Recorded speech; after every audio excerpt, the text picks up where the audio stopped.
nikikuonyesha comment zenye alikuwa na comment kutoka kitambo akisema music na the only reason why Kasolo used to hate me for no reason. The reason why anataka, let me be honest, why Kasolo ananichukia. Kasolo he hates me. Asikudanganye like ni rafiki yangu. What he did one day, nilikuwa na studio Mlolongo. I called him. Hiyo ndio siku tulikaa chini. I think that is the day. Akiwa maybe ngoma yake ya the first song yenye alijulikana nayo Kitole. Nilimpigia simu akuja. Nilikuwa na ngoma. Hii nilikuwa nimembia I think Ndiwa. Ni ngoma ya ango timotho nisenga mono ni kanyata kisingae nondo. I wanted to feature him in my audio. So nikampigia simu nikamwambia kuja studio.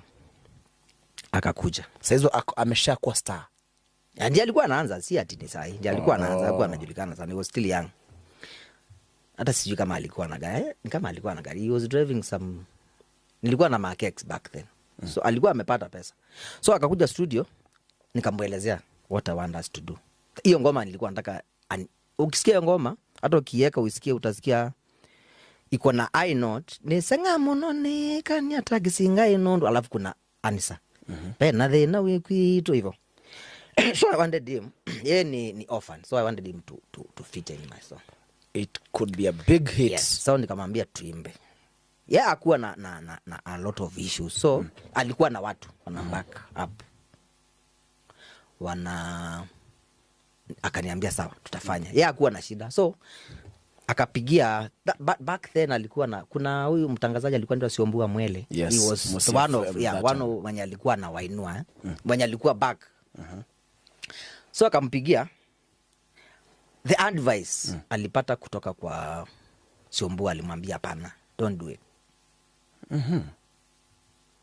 Don't do that song, it will bring you down. It will pull him down. Yes. From my heart, it was a straight heartbreak.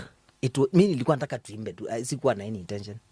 Tuimbe, mimi nilikuwa naona akona sauti na akona talent pia. Tukishikanisha hii words tuweke kwa hii ngoma itaiti.